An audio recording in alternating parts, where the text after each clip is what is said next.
In this video, you'll learn how to harmonize melodies on guitar using Quartal harmony. Now, playing the chords and the melody of a tune on one guitar is a great way to play this instrument. Add into the mix the magic of Quartal harmony and you get some very cool, very unique and very unpredictable ways of harmonizing melodies on guitar. Hi, this is Simon Candy from Acoustic Guitar Lessons Online.net, and in this video I sit down with music theory specialist Tommaso Zillio to discuss and demonstrate very cool and unique ways to harmonize melodies on guitar using Quartal harmony. You're going to learn how to harmonize melodies on guitar for a very unique and unpredictable sound, and I'm going to give you an example of this as you will see, using the Star Wars theme, and I'll harmonize that using Quartal harmony and you'll hear how unique that does sound.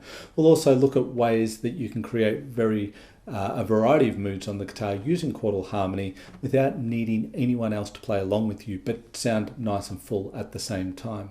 And also ways to create beautiful ambient music on the guitar in a variety of styles, all using Quartal harmony. So let's get to it. The other thing that you can do with Quartal harmony, like you can do with any chords, is harmonize melody. I was not quite doing that at the beginning. I was more playing some solo lines and things mixed with Quartal harmony. But it's basically the same thing. I'm harmonizing notes, right? So that's why I may choose to play some Quartal harmony on the lower strings, is to leave room to play, melody on the higher strings. If we took like, good old Twinkle Twinkle Little Star, right? If you just play that melody on the top string,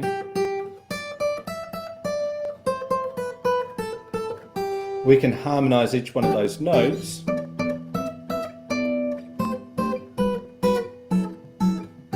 with Quartal harmony. We just have to build the shape. You can kind of work backward, but build the shape from the melody note. And so I'm up here on the D note. I just make sure that I'm harmonizing that D with the fourths, as I do when I go up to the E, back to the D, and then it just comes down the scale. But again, I know the patterns. It's like anything you learn on guitar. It reveals a pattern that you learn to visualize, so I don't really have to think about all that in real time. That's all been done. It's just using the pattern.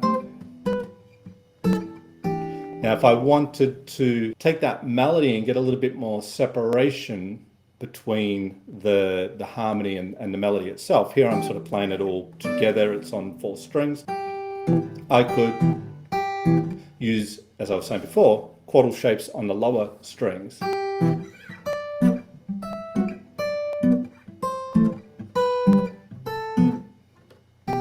Okay, there's a little bit more separate, it's a little bit of a bigger sound because I'm playing in the lower register, and I'm also harmonizing but separating the melody from the bass. There's so I can get a bit of an altered sound there. That's just removing a finger and resolving into a version of the one chord there. So harmonizing melody becomes really simple when you know these Quartal shapes, and it's a way that you can harmonize any melody. Really, it doesn't have to be on one string. It's just simpler to start with a single string, simple melody. And we can take something like,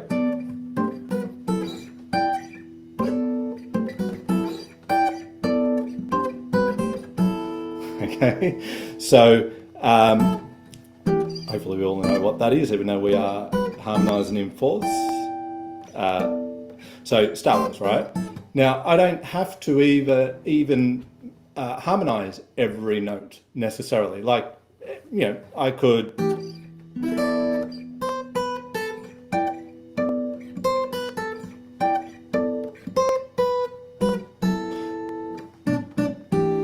okay, so I can have some single note, and I could do a similar thing I did with Twinkle Twinkle Little Star, where I might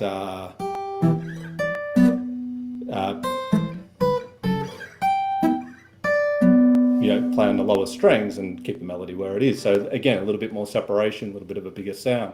So it's got all sorts of possibilities that you have with traditional harmony when creating chord melody stuff, and it's a really cool thing to do, and pretty simple. If we really take the example that Simon was playing about Twinkle Twinkle Little Star in the key of G,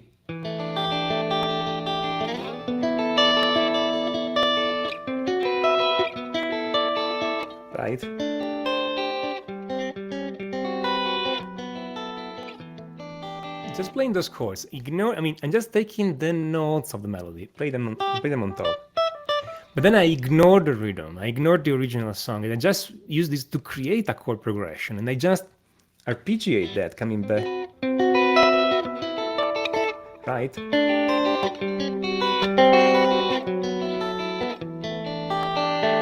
It doesn't sound like Twinkle Twinkle Little Star anymore. I just created a new piece of music using an element from there. Okay, you could call it a variation, okay?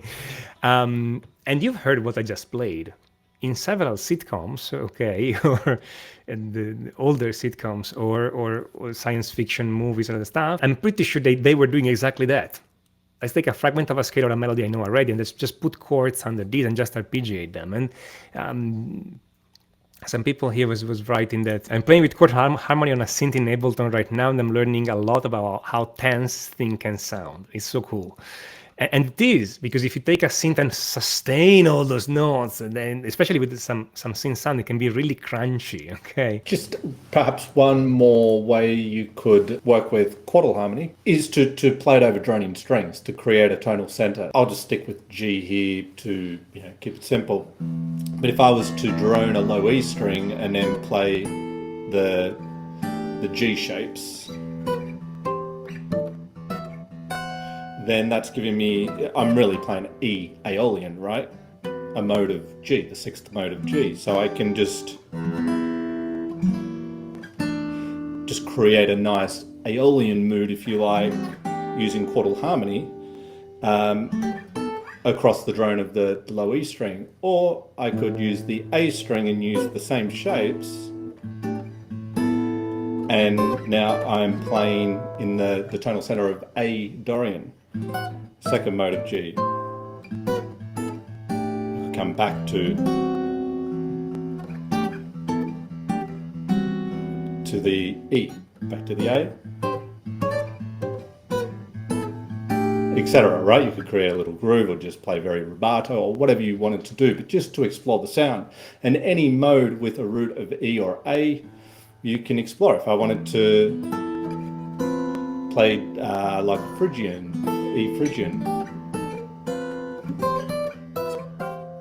then I could do that, droning the E and playing Phrygian on top.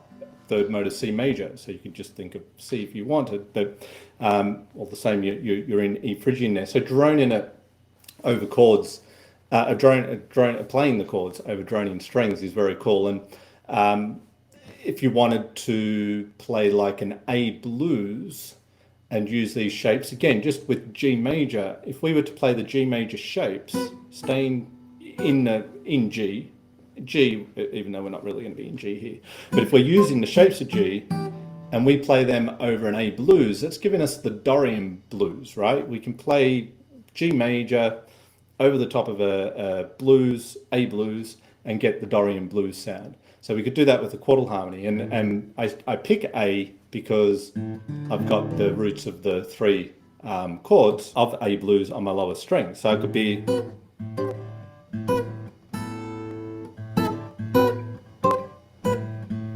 D, A, E,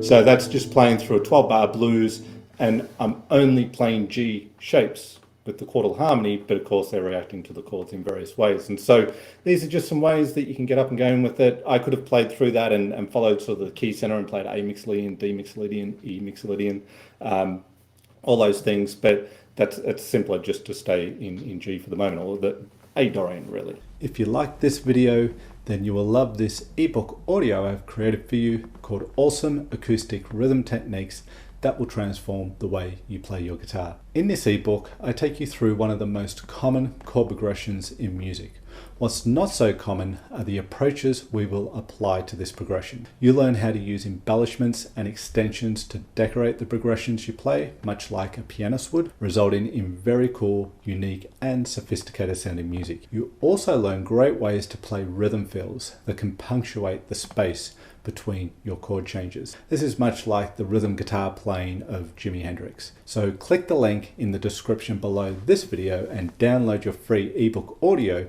Awesome Acoustic Rhythm Techniques that will transform the way you play your guitar. Let me know in the comments below this video what acoustic guitar topics you'd like to see covered in future videos. I love to hear from you.